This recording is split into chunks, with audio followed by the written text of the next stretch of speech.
Are you tired of marking up a Sudoku puzzle only to have to turn around and erase all those marks as soon as you solve a cell?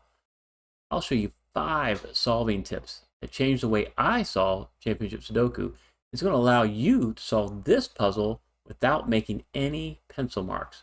Click below if you want to give this puzzle a go, and with that, it's solving time. We're going to go up here in block 1. You'll notice you have a 1 in row 3, a 1 in row 2, and a 1 here in column 1. The only place for a 1 is right there. Greetings, friend. This is round 7, puzzle 2, the Sudoku Grand Prix.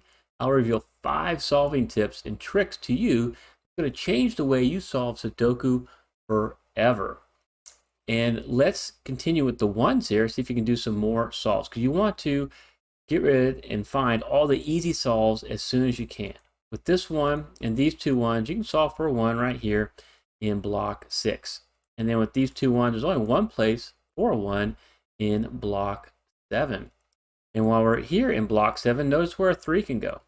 Because of these 2 3s, this is the only spot for a 3. And this leads me up to my first tip. You have to notice pointing pairs. So what's a pointing pair? You notice how this 7 cuts across row 7 and the 3 as well. It means the 7 and 3 are limited to these 2 cells right there.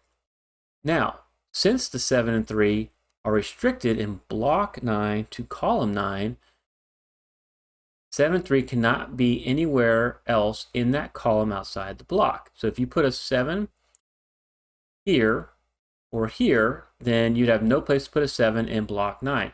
And same thing with the 3. If you put a 3 right here or here or here, you'd have no place to put a 3 in block 9. So with this pointing pair, you know you can use that to help solve cells.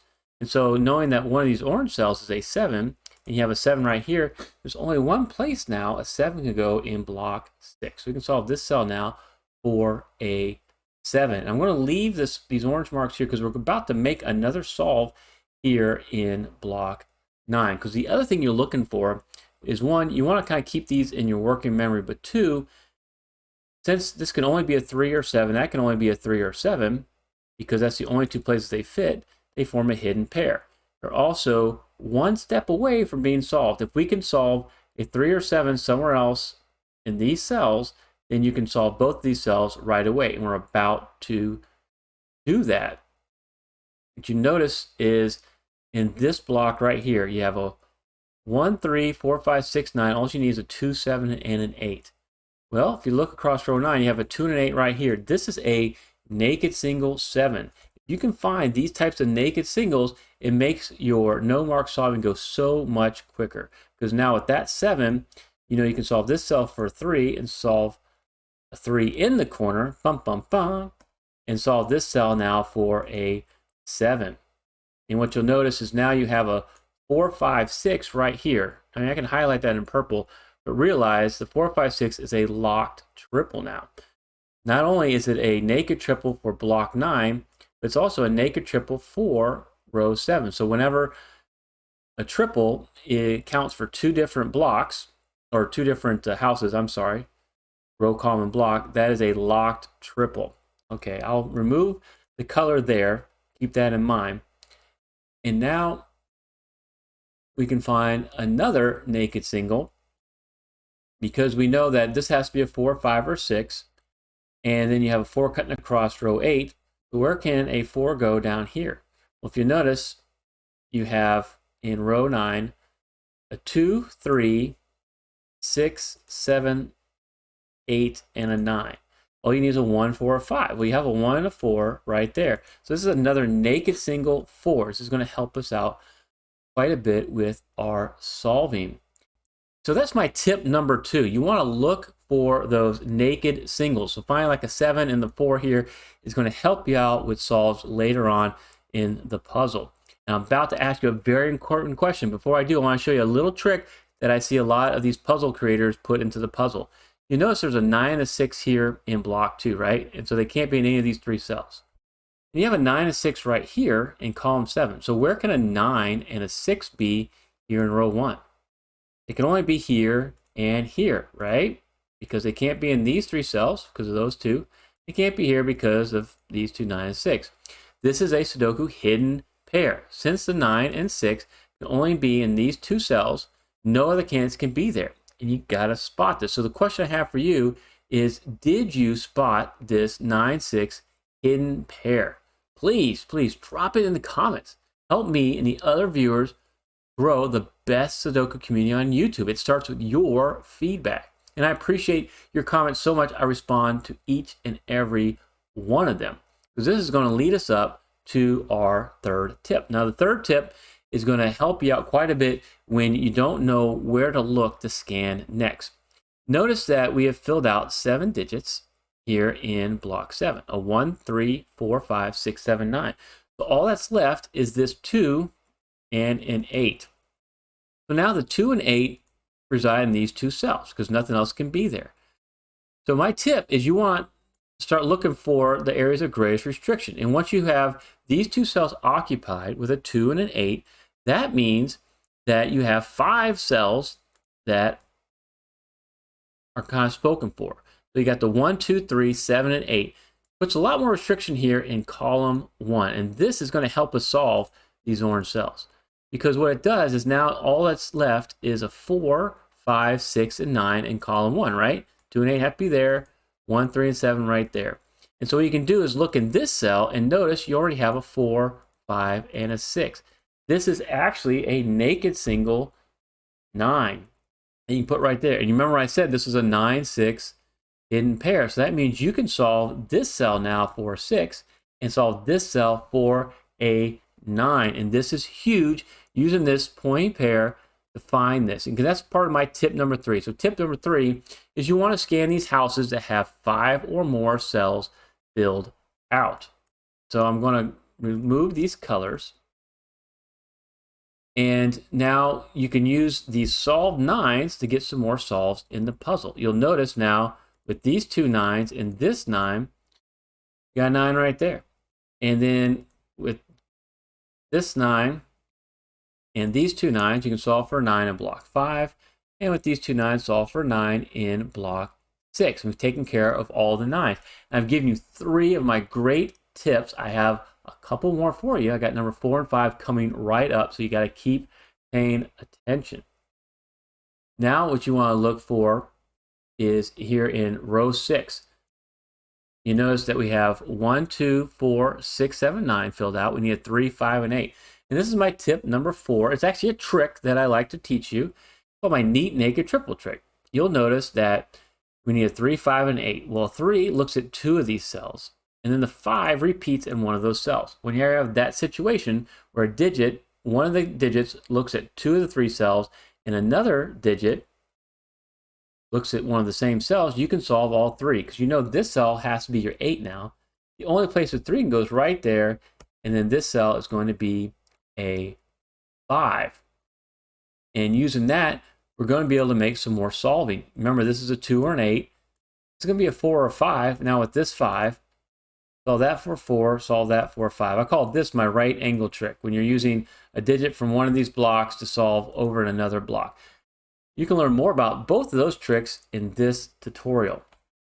And now we're going to move on here into block 4, because we can use some of the solves we just did to create more restrictions. You notice we have 5 digits filled out now in rows 4, row 5, and row 6. And so this is a good place to look for more possibilities to solve some cells.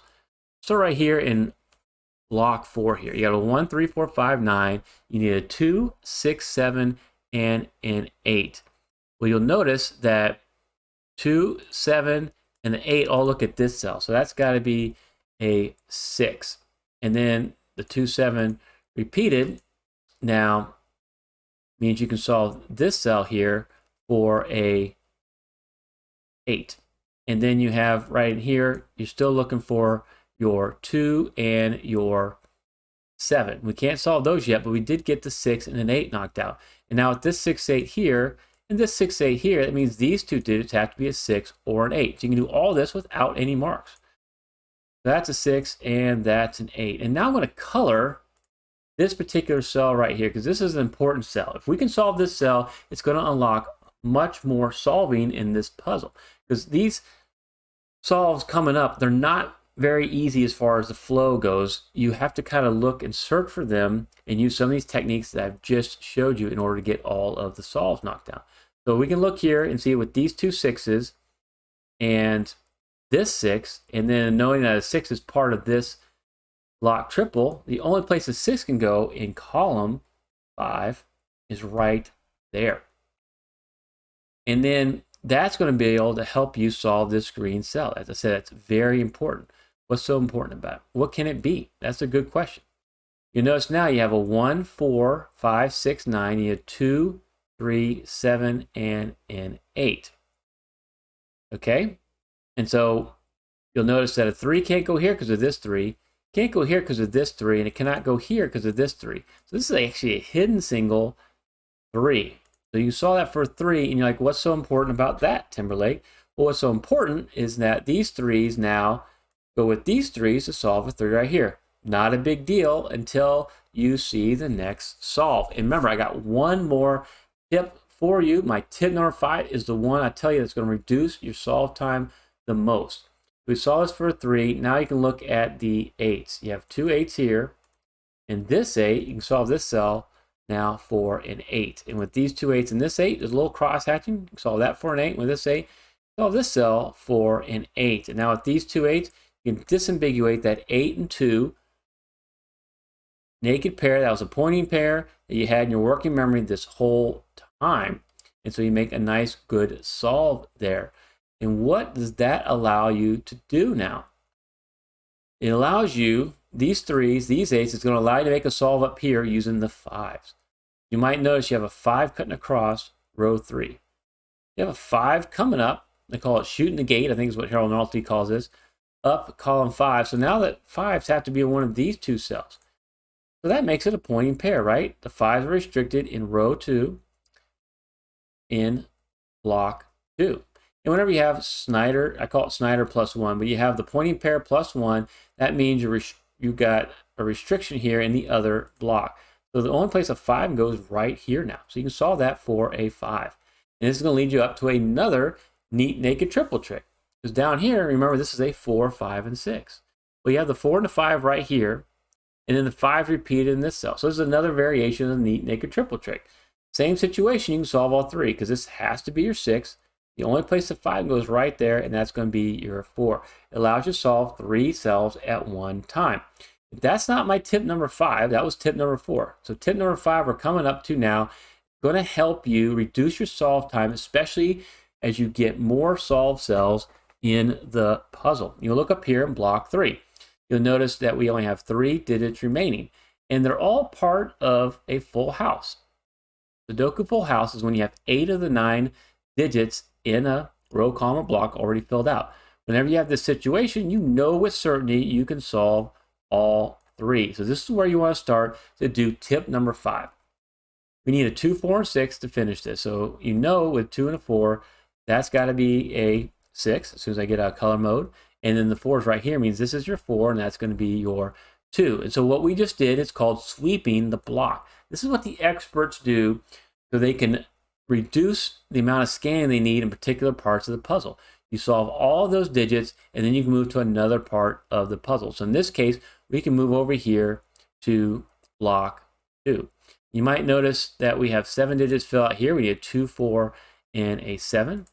So with these 2 4s, you can solve that for a 4. And so with these 2 4s, you can solve this cell for a 4. And then with this 7, you can solve for a 7 here, a 7 there, and solve that for a 2. So you just swept out block 1, and we put a lot more restriction here in block 2. And now take that digit you just solved, scan down to the next block, adjacent block, and see if you can solve there. You sure can, because that's got to be your 2, and that's going to be your 7. Now use the digit you just solved to see if you can solve up here, and you sure can. With these 2 7s and this 7, you can solve for 7 right there, creating more restrictions. And now I see with this 1, the only place in row 4 1 can go is right there, allowing you to solve this cell now for a 2. And then take these 1s and this 1, and we can solve for a 1 down here in row 9. If you remember, we had a 1, 4, 5, so I know that's got to be a 5. And then Cross hatch the 5 up to here, so that's going to be your 5. That's going to be your 2. Cross hatch the 2s down to here, that's going to be your 2. That's going to be your 3, and now we can sweep the block and finish block 5 here. The only place the 3 goes right there, and our last digit is a 4. Now challenge yourself to solve this next puzzle without marks. Thank you so much for watching.